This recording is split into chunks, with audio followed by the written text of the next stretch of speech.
ना एक बहुत ही डिसेप्टिव कंट्री है। वो डिसेप्टिव कंट्री इसलिए क्योंकि जिस तरीके से वो दिखती है वो होती नहीं है। अभी जिस प्रकार से वो भारत के साथ अलग अलग प्रकार के मुद्दों पे चर्चा कर रही है और कोशिश कर रही है कि एक आर्थिक इकोनॉमिक तौर पर एक रिलेशनशिप एक्सप्लोर हो जाए, क्या ये रिलेशनशिप एक्चुअली में एक्सप्लोर हो पाएगा या नहीं, ये एक बहुत बड़ा गेम इसलिए है क्योंकि इसके पीछे चाइना ने एक दूसरा खेल करना चालू कर दिया है।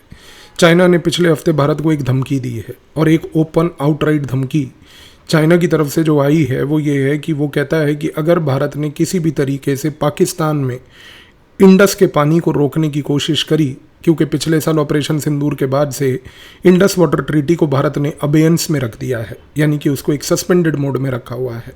तो चाइना ने ये धमकी दी कि याद रखिएगा भारत, अगर आपने एक बूंद पानी उसकी रोकने की कोशिश करी गर्मियों के मौसम में, तो यही हश्र आपके साथ ब्रह्मपुत्रा नदी को लेकर हम भी करेंगे। इससे बढ़कर धमकी चाइना ने आज तक कभी भारत को ओपनली नहीं दी है। जाहिर सी बात है कि हमारी एक बहुत ही इंटेलेक्चुअल लश्कर नोएडा मीडिया इसके बारे में चर्चा नहीं करेगी, क्योंकि उनकी हिम्मत और हैसियत नहीं है ये पॉइंट को उजागर करने की। लेकिन ये धमकी इसलिए महत्वपूर्ण है क्योंकि इसको समझना हर एक भारतवासी के लिए बड़ा महत्वपूर्ण है इस मोमेंट पर, वरना चाइना जिस प्रकार की गतिविधियां कर रही है कहीं हम उस ट्रैप में फंस ना जाए। इस मोमेंट पर समझने की कोशिश कीजिए कि चाइना और पाकिस्तान का जो रिलेशन है वो इतना मजबूत है कि पाकिस्तान ने चाइना का प्रयोग करके भारत के लिए ये कहना गलत नहीं होगा कि एक टू फ्रंट वाटर डिलेमा यहाँ पर क्रिएट कर दिया है। टू फ्रंट वाटर डिलेमा मैं इसको इसलिए कहता हूँ क्योंकि अगर एक जगह पर चाइना अगर मान लीजिए ब्रह्मपुत्रा नदी के साथ कुछ करती है तो वो इसलिए करेगी क्योंकि भारत पाकिस्तान को लेकर इंडस नदी के साथ वही चीज़ कर रही है। ये होता है टू फ्रंट वाटर डिलेमा। अब यहाँ पर परिस्थिति ऐसे कैसे बनी? परिस्थिति ऐसे है कि यहाँ पर जब हम हाइड्रोलॉजिकल अफेयर्स यानी कि नदियों के बारे में पढ़ते हैं तो एक चीज़ स्पष्ट हो जाती है। भारत आज इंडस नदी को लेकर एक अपर राइपेरियन स्टेट है। अपर राइपेरियन होने का मतलब ये है कि भारत के पास इंडस नदी का पानी जो है एक अपर एरिया में ओरिजिनेट करने की वजह से, और क्योंकि इंडस का पानी डाउनस्ट्रीम लेवल पर पाकिस्तान में जाता है, तो जो भी अपस्ट्रीम देश है जिसके पास पानी अपस्ट्रीम लेवल पर है, तो यहाँ पर भारत को एक अपर राइपेरियन स्टेट होने के नाते एज है। लेकिन यही चीज़ चाइना के पास ब्रह्मपुत्रा नदी को लेकर है, क्योंकि ये ब्रह्मपुत्रा नदी यारलुंग सांगपो नाम से तिब्बतियन प्लेटू में ओरिजिनेट करती है। तिब्बतियन प्लेटू में ओरिजिनेट करने के बाद ये जब भारत में आती है तो ये ब्रह्मपुत्रा नाम से बनती है, और उसके बाद इवेंचुअली ये बांग्लादेश में जाकर बह जाती है समुद्र में। सबसे बड़ी बात यह है कि भारत और पाकिस्तान के बीच में जो इंडस वाटर ट्रीटी है वो आज की डेट में world bank backed, world bank negotiated एक ऐसी ट्रीटी है जिसके अंदर रिटर्न क्लॉजेज हैं, और इस रिटर्न क्लॉजेज होने के नाते दोनों देशों के ऑफिशियल हस्ताक्षर होने के नाम पर इस ट्रीटी का एक लीगल डॉक्यूमेंटेशन है। लेकिन अगर हम बात चाइना की करें तो ये चीज़ कहना गलत नहीं होगी कि भारत और चाइना के बीच में जितनी भी हाइड्रोलॉजिकल लेवल पर इस मोमेंट पर कोऑपरेशन है वो सारी की सारी मेमोरेंडम ऑफ अंडरस्टैंडिंग MOUs के बेसिस पर है। यहाँ पर किसी प्रकार का दोनों देशों के बीच कोई रिटर्न अंडरस्टैंडिंग और अग्रीमेंट नहीं है। आज की डेट में MOU बहुत ही लिमिटेड टाइम पीरियड के लिए आते हैं, ये लिमिटेड टाइम पीरियड के लिए वैलिड होते हैं और इसकी वैलिडिटी खत्म हो जाती है। उसके बाद चाइना किसी प्रकार से डेटा भारत को नहीं देता, और यहाँ पर चाइना जो गेम खेल रहा है इस कॉन्टेक्स्ट में उसको कहते हैं इंस्टीट्यूशनल वैक्यूम। ये इंस्टीट्यूशनल वैक्यूम इसलिए है क्योंकि चाइना यहाँ पर जब आपको डेटा नहीं देगा, आज के ज़माने में जब हम 21वीं सदी में रहते हैं जहाँ पर इंफॉर्मेशन ही सबसे बड़ा एक एलिमेंट ऑफ वॉर है, यहाँ पर जब चाइना भारत को ये इन्फॉर्मेशन डिप्राइव करता है, वो भारत के साथ सिर्फ ग्रे जोन वॉर नहीं बल्कि एक इन्फॉर्मेशन वॉर भी खेल रहा है, और ये एक काइनेटिक कन्वेंशनल ऑपरेशन के इक्विवेलेंट है। अब सवाल यहाँ पर ये उठता है कि भारत इस चीज़ को कैसे असेस करता है और भारत की स्ट्रेटेजिक कम्युनिटी, इंटेलिजेंस कम्युनिटी कैसे देखती है। एक चीज़ तय है, भारत की इंटेलिजेंस कम्युनिटी को ये बात पता है कि चाइना कुछ भी कर ले, ब्रह्मपुत्रा का पानी वो ब्लॉक नहीं कर सकता। कहने का मूल रूप से मकसद ये है कि अगर आप ब्रह्मपुत्रा नदी को देखो और उसकी हाइड्रोलॉजी को समझो तो 30 से 35% पानी ब्रह्मपुत्रा का तिब्बतियन प्लेटो से आता है। अगर 30-35% पानी उसका टोटल वॉल्यूम जो है वो केवल तिब्बतियन प्लेटू से आता है, तो चाइना के पास आज की डेट में वो गेम नहीं खेल सकता कि ब्रह्मपुत्रा के पानी को वो रोक ले, जो भारत पाकिस्तान के साथ इंडस नदी के ऊपर कर सकता है। पहली चीज़। दूसरा, हाइड्रोलॉजिकली स्पीकिंग, अगर आप दोबारा से ब्रह्मपुत्रा नदी को केयरफुली ऑब्जर्व करते हैं तो आप जानेंगे कि 65 to 70% पानी जो है ब्रह्मपुत्रा नदी का वो मॉनसून्स के तहत आता है। मानसून के तहत आने का मतलब ये है कि भारत के अंदर आए हुए मानसून के तहत अलग अलग ब्रह्मपुत्र के अंदर की जो ट्रिब्यूटरीज हैं वो पानी को कंट्रीब्यूट करके 65-70% वॉल्यूम जो है ब्रह्मपुत्र नदी का बनाती हैं। तो आज चाइना के पास डेफिनेटली किसी भी प्रकार से ब्रह्मपुत्र पानी को रोक कर, उसको रोक टोक कर भारत को आर्म ट्विस्ट करने की कैपेबिलिटी नहीं है। पर क्या चाइना ब्रह्मपुत्र को लेकर कुछ कर नहीं सकता? नहीं। आज भारत की इंटेलिजेंस कम्युनिटी जानती है कि चाइना अगर चाहे तो ब्रह्मपुत्र को लेकर वो एक वाटर बॉम्ब स्ट्रैटेजी पे काम कर रहा है।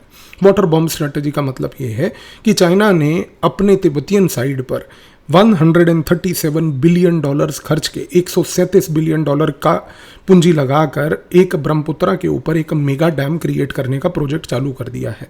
अब ये डैम की वजह से क्या होगा कि चाइना एक रेजरवॉयर बनाएगी। अब ये जो रेजरवॉयर बनेगा, इस रेजरवॉयर से एक चीज़ स्पष्ट है कि इस रेजरवॉयर के अंदर चाइना पानी इकट्ठा करेगी।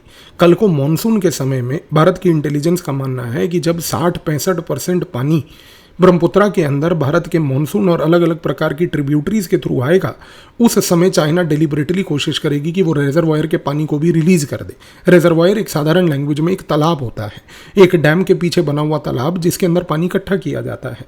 भारत को ये आज की डेट में आशंका है कि यदि चाइना ने अगर वो पर्टिकुलर लेवल पर उस स्पेसिफिक पॉइंट को एक्सपोर्ट करने के लिए एक स्पेसिफिक पॉइंट को यहाँ पर भारत के साथ उसको यहाँ मैनिपुलेट करने के लिए अगर उसने रेजरवॉयर मैनिपुलेशन किया, तो एक चीज़ क्लियर है कि ये एक हाइड्रोपॉलिटिकल लेवल पर एसिमेट्रिक ग्रे वॉरफेयर की स्ट्रैटेजी होगी, जिसके तहत एक वाटर बॉम्ब रिलीज करके, वो बहुत सारा पानी रिलीज करके भारत के अलग अलग स्थानों पर, खास करके डाउनस्ट्रीम इलाकों में अरुणाचल से असम घाटी तक चाइना जो है पूरी कोशिश करेगी कि वो भारत के इलाकों को पानी से डुबा दे। अब एक चीज़ और भी है, वो ये है कि जब आप डैम क्रिएट करते हो तो डैम के अंदर क्रिएट करने की वजह से बहुत सारे सेडिमेंट्स और सिल्ट जो है वो भी ट्रैप हो जाता है। जाहिर सी बात है कि ये सेडिमेंट जो नदी के तहत जनरली फ्लो करता हुआ भारत आता था, जिससे कि भारत के पर्यावरण पे भी इम्पैक्ट पड़ता था, भारत की यहाँ पर इकोलॉजी जो है वो पूरी डिपेंडेंट थी उन सेडिमेंट से। ये डैम बनाने की वजह से चाइना भारत के इस पर्टिकुलर डिपेंडेंसी को भी तोड़ रही है। इसीलिए इसको आज भारत की इंटेलिजेंस कहती है कि ये चाइना कर रही है कोशिश वेपनाइज करने की इकोलॉजिकल टॉक्सिसिटी को। तो चाइना का जो ये यहाँ पर हाइड्रोपॉलिटिकल गेम है, जिसमें वो अलग अलग प्रकार के कदम उठा रही है, जो लाइन ऑफ एक्चुअल कंट्रोल के पास सलामी स्लाइसिंग करने का काम, लाइन ऑफ एक्चुअल कंट्रोल के पास गांव बनाने का काम, इसके साथ साथ यहाँ पर इस प्रकार से ये डैम कंस्ट्रक्शन, रेजरवॉयर मैनिपुलेशन और इकोलॉजिकल टॉक्सिसिटी करने की वजह से चाइना यहाँ पर ये खेल बहुत अग्रेसिव लेवल पर खेल रही है। लेकिन अब सबसे बड़ा सवाल उठता है कि अगर मान लीजिए चाइना ने पानी रिलीज़ किया, वो पानी रिलीज़ करने के बाद वो सारा एक्स्ट्रा पानी वाटर बॉम्ब वाला भारत में आएगा, लेकिन ये नदी भारत से अंदर सीधा जो है समुद्र में नहीं जाती। ये नदी जो है भारत से निकल कर ऑल द वे जाती है बांग्लादेश, यानी कि अगर भारत में बाढ़ आएगी तो बांग्लादेश में बाढ़ आएगी। और अब आप चाइना की रणनीति देखिए कि चाइना इस मोमेंट पर बांग्लादेश के साथ काम कर रही है और बांग्लादेश को बोल रही है कि तीस्ता नदी और अन्य नदियों पर एम्बैंकमेंट बनाने का काम हम करेंगे। ध्यान से इस गेम को समझिए, क्योंकि सारा खेल यही है। आप अगर पानी रिलीज करते हैं और वाटर बॉम्ब स्ट्रेटजी अपनाते हैं तो भारत के इलाके जो हैं वो पूरे फ्लड हो जाएंगे, बाढ़ आ जाएगी। और यही बाढ़ का इम्पैक्ट जब बांग्लादेश में आने की परिस्थिति पैदा होगी तो वहाँ पर चाइना एम्बैंकमेंट बनाकर ये इंश्योर कर देगा कि वहाँ पर बाढ़ की परिस्थिति ना हो। और अगर बाढ़ सिर्फ यहाँ पर भारत में आएगी तो भारत के आसपास जितने भी ये देश, बांग्लादेश हुआ, चाइना हुआ, ये सब एक तरीके से अपने आप को बचा लेंगे। ये भारत को नेबरहुड लेवल पर आइसोलेट करने की स्ट्रैटेजी भी है। और कितनी सरप्राइजिंग बात है कि चाइना ने, जैसा मैंने शुरुआत में बोला कि पिछले हफ्ते ये धमकी दी थी और उस धमकी के बावजूद भी इस देश में इस मोमेंट पर इस पर्टिकुलर विषय पर चर्चा नहीं हो रही।